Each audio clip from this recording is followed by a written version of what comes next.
Welcome to the Atlantic Perspectives podcast. Hello everyone, and welcome to the podcast The White House and Europe with Maxime Lobé. In the previous episode, we left George Washington, a founding father and the first president of the US.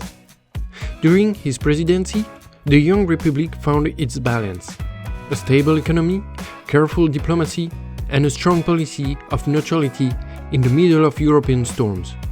But that balance is fragile, very fragile. And when John Adams becomes president in 1797, everything changes. After serving as Washington's vice president, he now has to deal with major crises. The French Revolution has turned into a European war. Britain and France are fighting across the world's oceans. And in the middle, the US, still weak, tries not to get crushed. John Adams, the besieged president. Besieged by politics, first, he is trapped between Hamilton's Federalists and Jefferson's Republicans. Besieged by diplomacy next. He is caught between revolutionary France and monarchist Britain on the edge of a war he desperately wants to avoid. But he is also besieged by history itself. He inherits Washington's prestige, and he stands just before Jefferson's era. Adams governs almost alone, in the middle of storms. And yet, in the noise and the chaos, he manages to save what matters most: peace and America's diplomatic independence. Can a president last when everything pushes him to pick a side? But let's go back to the beginning. In March 1797, John Adams is sworn in. This happens in Philadelphia, the temporary capital of the US. A man steps forward to take the oath. John Adams follows George Washington after serving as his vice president. He is a lawyer, a thinker, and an experienced diplomat. He was a US ambassador to the Netherlands, the Great Britain, and France. And before that, he was one of the key authors of American independence. With Thomas Jefferson, he helped write the American dream. But times have changed. The dream is fading, divisions are growing, and Adams inherits a country already split between Federalists and Republicans. Adams, loyal to Washington, wants to stay on the same path: keep peace, strengthen the state, and protect US sovereignty. But the job is hard. His vice president is Thomas Jefferson, his former friend, now the leader of the other party. They disagree on almost everything. One believes in a strong central government, the other believes in a rural republic with more power for the states. Two visions, two Americas. And in this climate of distrust, diplomacy lights the fuse. At the State Department, Timothy Pickering, Secretary of State from 1797 to 1800, argues for a tough line against France and closer ties with Great Britain. His position strongly shapes Adams' early foreign policy. In 1797, in Paris, the Directory rules a revolutionary France at war with Great Britain. From the French point of view, the US betrayed the 1778 alliance by signing the Jay Treaty with London. As a reminder, the Jay Treaty is an agreement between the US and Great Britain meant to reduce tensions after the Revolutionary War. It calls for Britain to leave its forts on US territory and for both sides to settle all debts and trade disputes. It is a step toward normal relations between the two countries. But Adams' presidency is also part of a Europe that keeps changing. In Paris, the revolution has entered a more radical phase. And the ideals of 1789, once praised by Jefferson and Franklin, now frighten many Federalists. For Adams, France looks less like liberty and more like disorder, proof that revolutions can destroy their own children.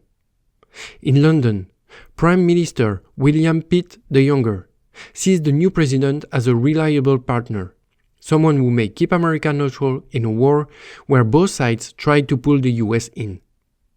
In the south, Spain, under King Charles IV, watches the border near the Mississippi and Louisiana, fearing American expansion. And in Europe, a new name is arising: Bonaparte.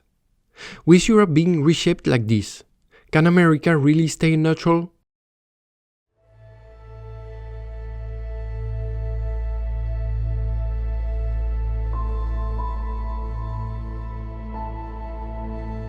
Europe is entering an era of imperial ambition, where every treaty changes the balance of power.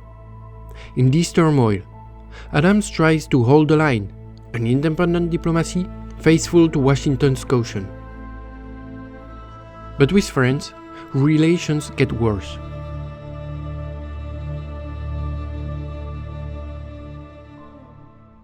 We need to look back for other causes. At the start of the French Revolution, many American Republicans feel close to the French revolutionaries. But things change after 1794, when France abolishes slavery. This worries powerful groups in the US who fear it could inspire enslaved people at home. At the same time, tensions rise because France says the US is not paying back its war debt from the American Revolution. The US government argues that the debt was made with the French monarchy and that it no longer applies after the monarchy falls. So, early in the Adams term, American ships are stopped and their cargo is seized. France recalls its ambassador. Adams tries diplomacy. He sends 3 men in Paris, Charles Pinckney, John Marshall, and Elbridge Gerry. But instead of a normal meeting with the foreign minister Talleyrand, they face a shakedown. 3 French intermediaries, known as X, Y, and Z, demand bribes to start talks. The scandal explodes. America is furious. The newspapers burn. Adams refuses to give in. The quasi-war with France begins. In Washington, Timothy Pickering opposes a new peace mission to France. His direct clash with Adams leads the president to fire him in May 1800. In the European capitals, this crisis is watched closely. In London, many quietly welcome the break between Paris and Washington. It brings British and American interest closer in the Atlantic. In Madrid, Spain fears the chaos will help the US expand west. And in Paris, Bonaparte quickly understands he must turn the page if he wants to secure his plans in Europe. Starting in 1798, American frigates meet French ships in the Atlantic and clashes break out without any formal declaration of war. The fighting continues beyond the Atlantic, even reaching the Indian Ocean and the Mediterranean. This is the first naval war in US history, and the young American Navy wins its first victories. For the first time, America stands alone, with no ally. And strangely, this undeclared war raises the country's international status. But at home, it tears the nation apart.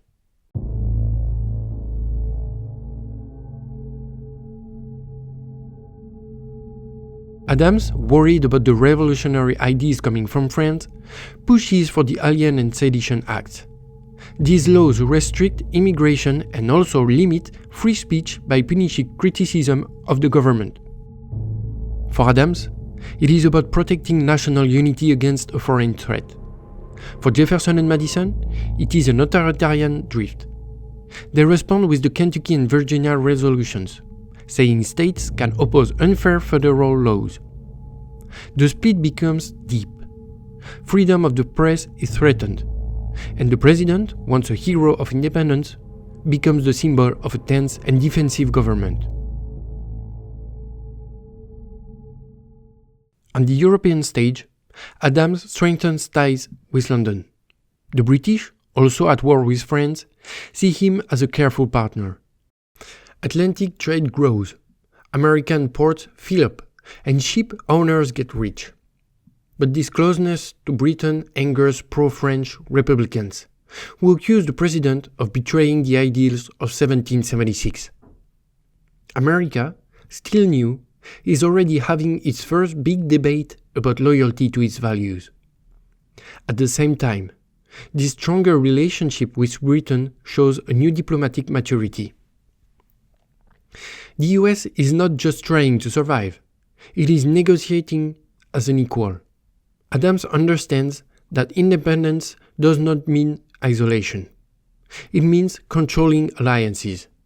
This mix of realism and caution helps create a real American foreign policy. Still, Adams is not a warmonger. Behind his toughness, he wants peace. In 1799, the Directory falls in France, and a young general named Bonaparte takes power.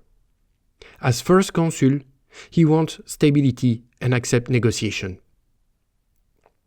The Convention of Mortefontaine, signed in 1800, ends the Quasi War and ends the 1778 alliance. In other words, it cancels earlier treaties, including the 1778 military alliance, and restores peaceful diplomatic and trade relations. The United States becomes truly independent in its alliances and its choices. Between Pickering's firing and the coming political transition, John Marshall, named Secretary of State in 1800, keeps things steady at the State Department. He manages official contacts with Paris and helps put the agreement into action. In Europe, this treaty is seen as a sign of American independence. Monarchies praise Adams' moderation, while France under Bonaparte sees it as a way to calm the Atlantic front and focus on Europe.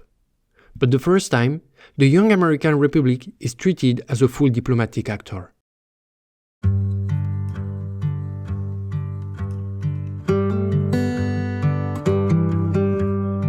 In November 1800, something important happens. President John Adams becomes the first resident of the White House. The building is not finished yet, and it is not called the White House at that time. It is called the President's House. It gets its name a few years after, and I will explain why in a future episode.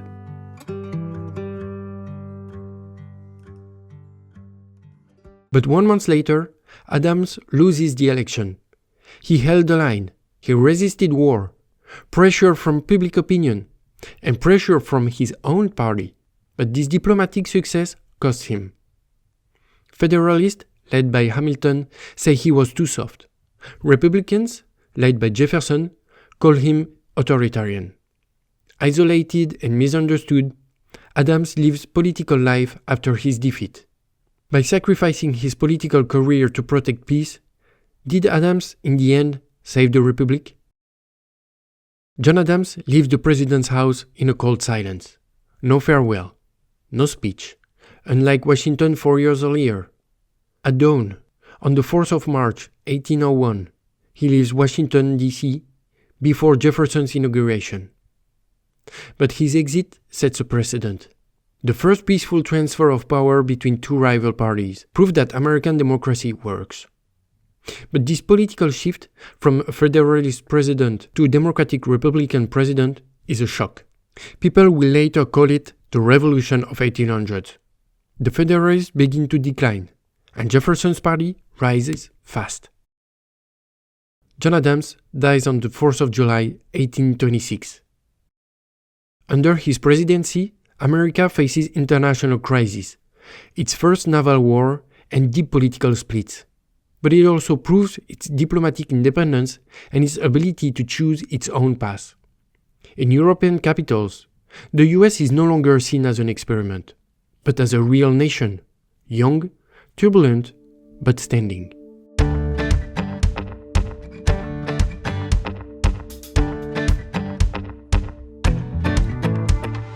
In this episode, we explored the presidency of John Adams, a president under pressure from deep internal divisions and European conflicts. Caught between revolutionary France and Great Britain, he chooses peace and secures America's diplomatic independence at the cost of his political career. In the next episode, we will talk about Thomas Jefferson, a man of the people, a visionary, someone who dreams of a rural and peaceful America, and who by buying Louisiana will change the fate of the whole continent. This has been The White House and Europe with Maxime Lobet. To make sure you don't miss an episode, please follow the podcast. Atlantic Perspective is also on social media, and all content is available at atlanticperspectives.org. Music licensed via Epidemic Sound.